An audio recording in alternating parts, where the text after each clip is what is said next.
lanjutkan diskusi di Kabar Petang, pemirsa Basero. Seperti pertanyaan saya tadi, Mas, tentu yang menjadi hitung-hitungan penting di PDIP adalah bagaimana kemudian nanti kalau mengusung Anies Baswedan begitu ya, basis pemilih PDIP bisa terpecah. Karena kita tahu betul secara psikologis basis pemilih Mas Anies dan juga PD Perjuangan kan sungguh berbeda begitu, ibarat minyak dan air gitu, Mas. Ya, itu yang saya bilang tadi, simulasi dan kalkulasi politiknya kita lakukan terus. Artinya kita sadar bahwa di dalam perhitungan politik tidak selalu 1+1 sama dengan 2. Jangan-jangan nanti 1 dan 1 ini kalau bersatu, irisan-irisannya apakah ada dinamika, apakah ada perbedaan-perbedaan tertentu, yang ini tentu harus kami mitigasi. Artinya itulah kenapa DPP partai hingga hari ini masih belum mengumumkan terkait dengan beberapa provinsi strategis termasuk Jakarta di sana.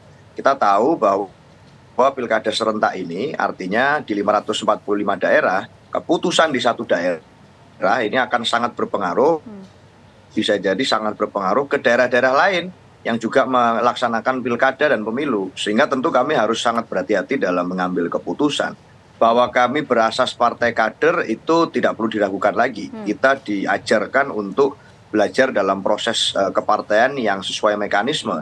Itulah kenapa misalnya kemarin Ibu Ketua Umum Bu Megawati Soekarno Putri menyampaikan bahwa di PD Perjuangan nggak bisa dengan cara ditekan-tekan melalui pihak luar dipaksa kita harus mencalonkan A, B atau C, nggak bisa. Semuanya harus mengikuti prosedur mekanisme partai yang sudah ada, yang sudah terlembaga, mengikuti ideologi partai, mengikuti konstitusi partai, termasuk di Jakarta, tokoh-tokoh eksternal partai pun juga harus mentaati dan menghormati itu, sehingga prosesnya berjalan.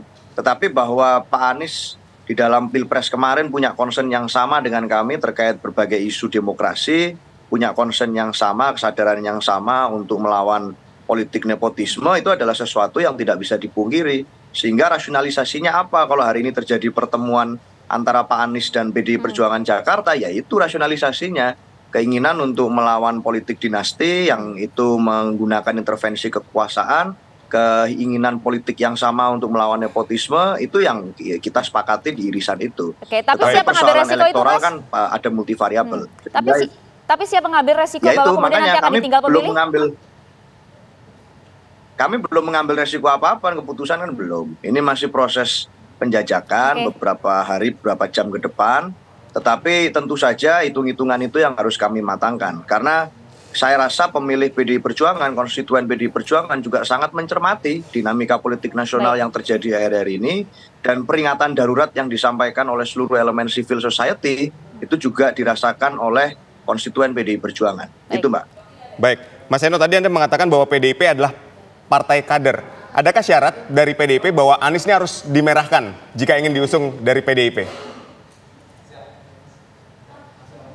Ya, semua pihak di Indonesia kita tahu bahwa di seluruh dunia itu kan party ID lagi menurun.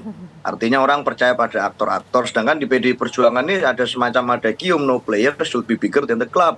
Karena apa? PDI Perjuangan terbiasa untuk membuat satu mekanisme politik yang itu namanya pelembagaan partai. Artinya partailah yang itu menggodok prosesnya berjalan, historis partai sebagai partai yang tumbuh dengan DNA perjuangan, itu membuat kita melakukan mekanisme ini. Jadi ada kaderisasi, ada sekolah partai, ada penugasan demi penugasan, itu bentuk dari pelembagaan partai. Sehingga tentu nggak bisa siapapun itu tokoh yang berniat untuk berjuang bersama dengan PDI Perjuangan di pemilu, ya harusnya menghormati terkait tata cara politik yang ada di PDI Perjuangan. Itu berlaku, sekali lagi tidak eksklusif untuk Mas Anies gitu loh.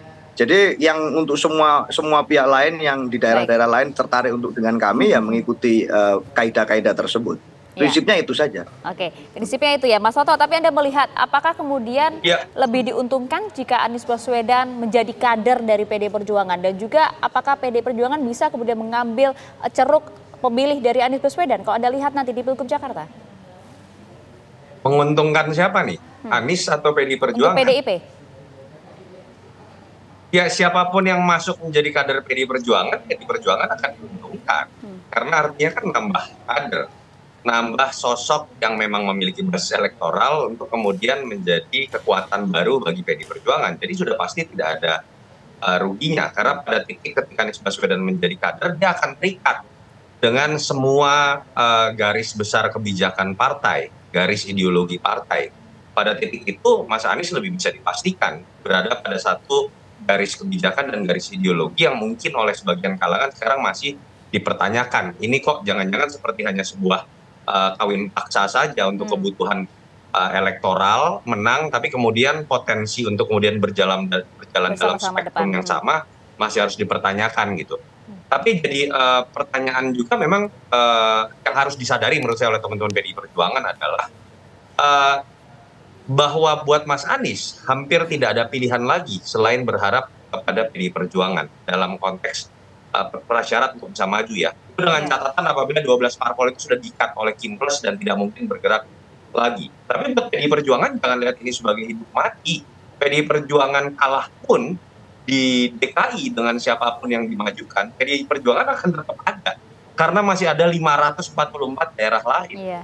DKI pun andai kata kalah pun PDI pernah merasakan itu dan PDI tetap sebagai partai besar gitu. Jadi itu yang menurut saya harus disadari teman-teman PDI Perjuangan berhitung bagaimana hitung-hitungan mencalonkan siapa di DKI ini bukan sekedar menang atau kalah di DKI, tapi bicara mengenai wajah partai, konsistensi partai di mata konstituen, di mata kader di seluruh Indonesia yang notabene akan melirik dan melihat bagaimana sikap dan konsistensi sikap dari PDI Perjuangan di Jakarta ini, karena memang ini jadi sorotan seluruh Indonesia. Baik, jadi jangan berhenti pada level mengenai kesamaan sikap mengenai melawan politik nepotisme misalnya, tapi kesamaan sikap juga mengenai pluralitas, kesamaan sikap juga mengenai keberagaman.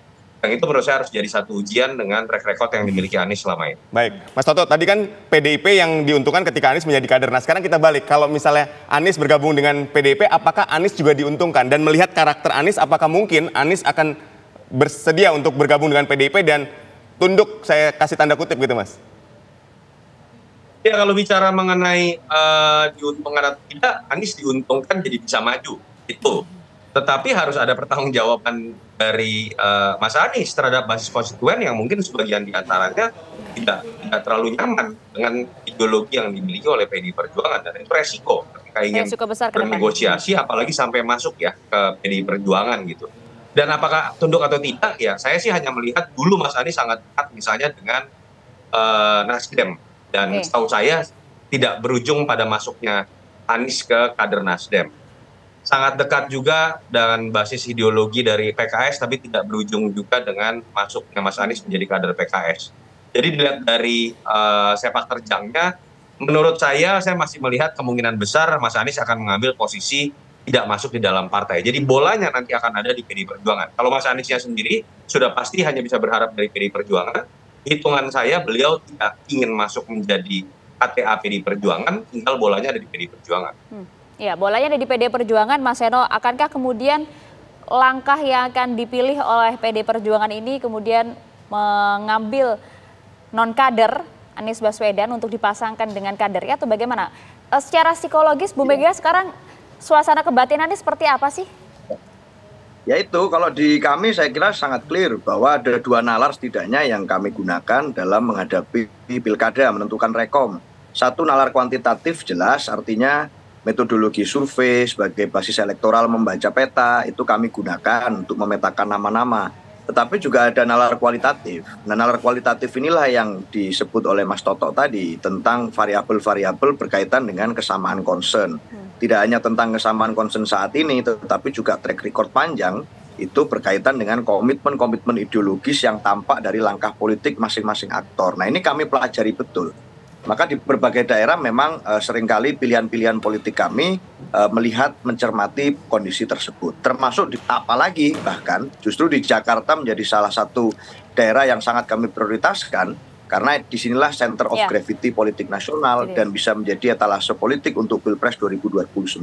Baik. Jadi tentu kami harus berhati-hati, nalar kuantitatif dan kualitatif kami gunakan, tetapi tunggu tanggal mainnya, dan kami yakin bahwa tokoh-tokoh yang tertarik untuk bergabung dengan PDI Perjuangan sebaiknya juga ini hatinya juga merah gitu, jangan ungu dong. Jangan jadi kawin paksa tadi. Mas Seto, kalau kita melihat bahwa di injury time ini kan keluar nih putusan MK, terus batalnya revisi Undang-Undang Pilkada, apakah ada komunikasi yang dilakukan dari PDIP terhadap salah satu dari 12 partai yang tergabung dalam Kim Plus ini, tanda kutip ya, untuk menggoda lah, supaya yuk kita dukung Anies yuk gitu. Ada nggak?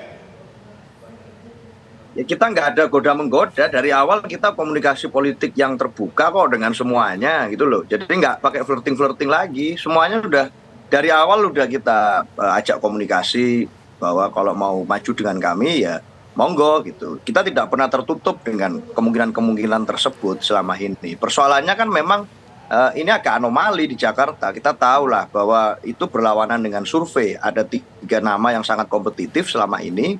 Tapi ternyata semua partai politik, kekuatan poros politik seakan-akan hanya berkelompok di satu paslon saja. Buat kami ya, kami nggak bisa mengganggu kedaulatan atau hak partai lain untuk menentukan pilihan. Tetapi dari awal sudah kami lakukan komunikasi. Nah, hari ini posisinya sudah tinggal hamin sekian batas akhir pendaftaran. Saya rasa kita akan maju aja dengan pilihan kita. Masalah nanti ada yang mau bergabung dengan kami atau tidak, kita tidak akan membatasi. Oke, kalau gitu kita tunggu saja Senin ya Mas Seno ya. Nanti kita undang kembali nih Mas untuk pertanggungjawaban hasilnya seperti apa ya Mas Seno. Terima kasih banyak Mas Seno, terima kasih Mas Otto atas waktunya di Kabar Petang. Salam sehat semuanya. Terima kasih.